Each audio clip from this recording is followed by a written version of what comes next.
Ajrashishimga o'zim sababchiman deyman. Oila buzilishiga ayol sababchi, yo'q, ayol sababchi emas. Oila buzilishi ko'payib ketadi sabablari deganda men birinchi bo'lib erkak sabab deyman. Ayol kishi yomon qilib, shallaqqilik qilsa ham erkak shunga olib borgan. Tashqaridan mehr talab bo'lib qoldim, erkak aytdi. Bolalariga qaramayaptim, erkak aytdi. Uy toza emas, erkak aytdi. Lekin bizda teskarisi jamshidga nimadir bo'lsa, ko'pincha ayol kishini aybdor qilishga odatlangan. Endi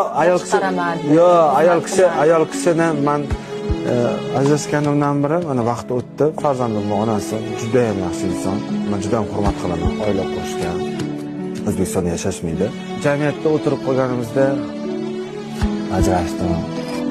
Xotinimni to'y chiqdi degan erkakdan nafratlanaman. Sen erkaksan. Farzanding bor.